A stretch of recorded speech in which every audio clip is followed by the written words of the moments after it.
Welcome to day 17 of our January Challenge 2023 and our second day of working on Tamsin Dearnley's The Moving House Rag. Okay, so yesterday we played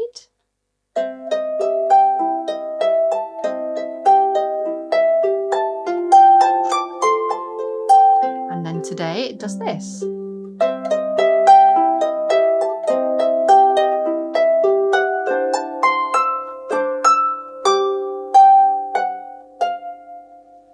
Okay, so that's our new part for today.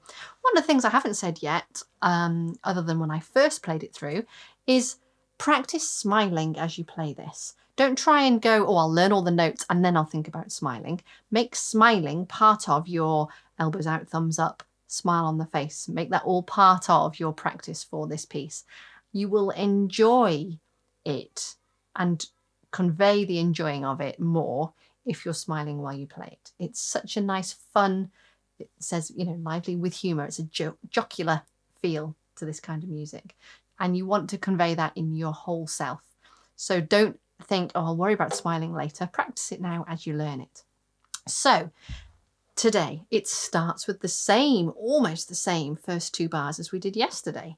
So we have the C, G, E, G in the left hand. And the right hand's got the 1, 3, 2, 1 going up to the A, G, D, just finishing on an F sharp at the end of that, okay? So like yesterday, we're normal levers plus the D and the F just above, an octave and above middle C, just there, okay? Like we were yesterday, we are going to change a lever at the end of this line, all right? So let's just play those opening two bars. We should be okay to do it hands together, because it's like yesterday, just being mindful that we're just going to go to that black F as the last note. Okay, nice and steady. 3 and 4 and 1.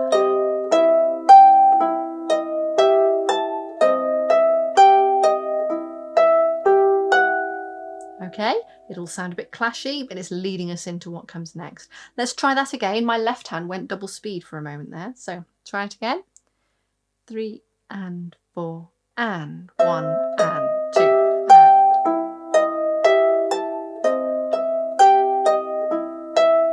and F.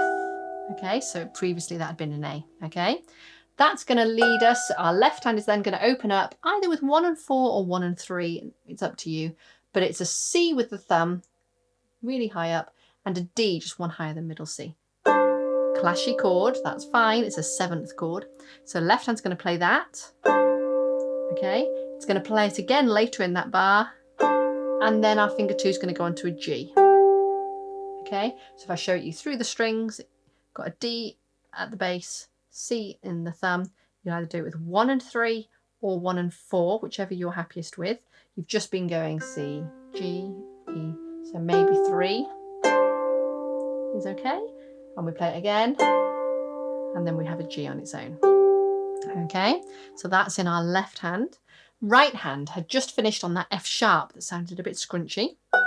We're going to leap up and we're going to put on an A triad, very high up. So A with finger 3, miss a string, C with finger 2, miss a string, thumb on the E. Still trying to keep it relatively high. I've got my elbow nicely out so that I'm not sort of trying to reach up to this area. I can be over the top of it. We play 3, 2, 1.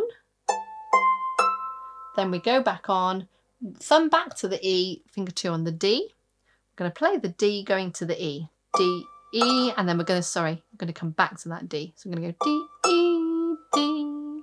So I would do that 2, 1, 2. See how I placed back onto it. Okay, so let's just try that right hand. Just try it from that triad going up, that really high. A, C, E, D, E, D. Okay, so we're looking in that third bar. So the count I'll give you is 3 and 4 and 1, da, da, dum. Okay, here's our count. 3 and 4 and 1. Wait. Wait. Okay, so we'll try that again. Nice and high. Once you've got on it, hopefully you don't need to look. Okay, so once you're at it, you don't need to be then watching it happen. All right, here we go. 3 and 4 and 1. Okay, so putting the left hand with that, if you get the right hand back on that first, the left hand's got a chord just before it, which is that D to the C.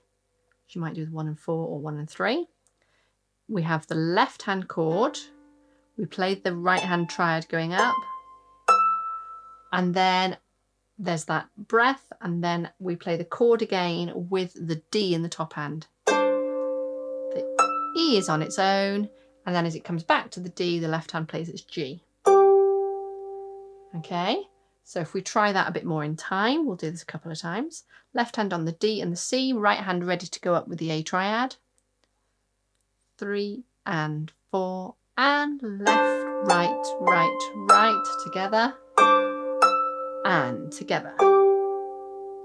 Okay, try that again. So the left is on its own, right is on its own for 3.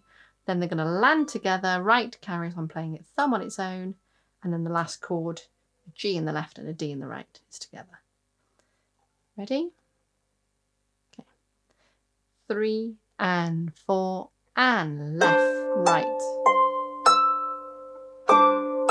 and again. 3 and 4 and left.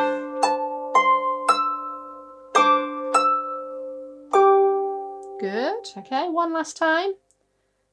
Try and keep your fingers lower than your thumbs and let your shoulders roll away from your ears.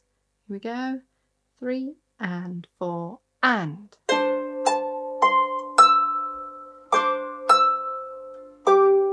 Well done. Okay, let's play that from the beginning of the line. So it's like we did yesterday. So we're coming back to the E, D, E, G, and the left hand's on C, G, E, G. Okay. 3 and 4 and.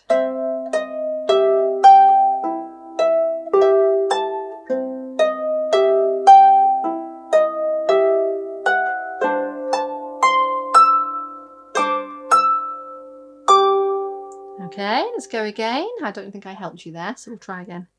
3 and 4 and.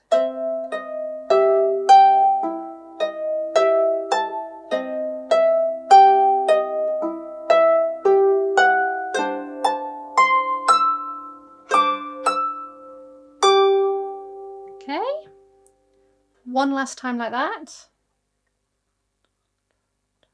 And I'll try and play at the speed I actually count. Okay, 3 and 4 and.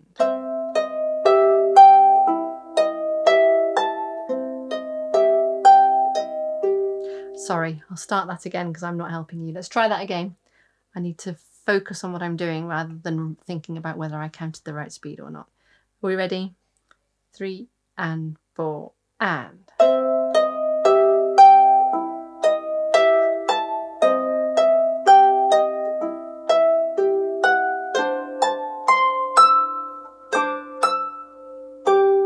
Okay, which just goes to show that it doesn't matter how long you've been playing, you need to focus on something like this.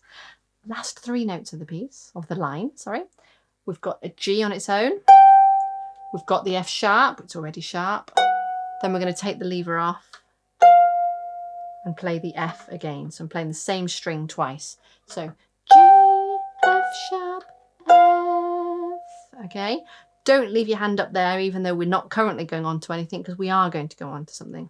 What we're going to go back to is that opening 2 bars again. That's what we're going to be heading back to. So it would be useful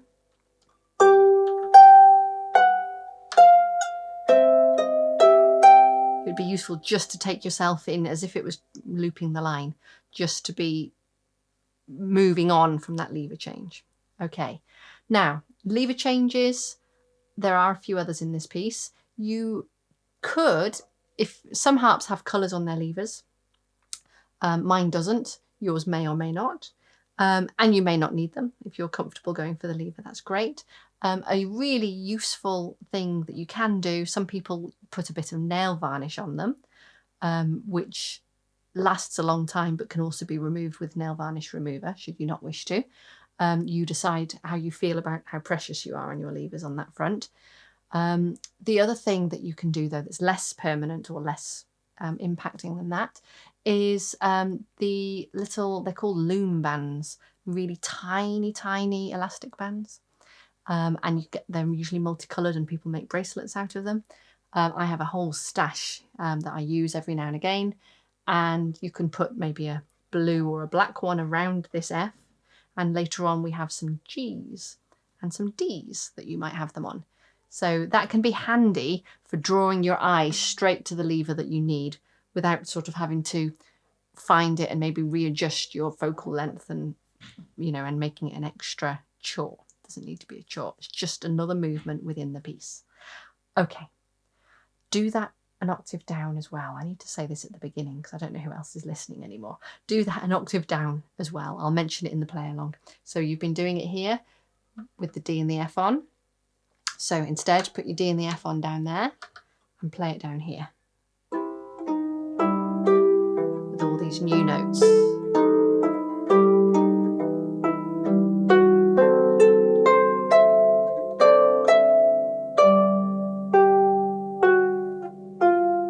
Okay, so we need to be comfortable doing it down there as well.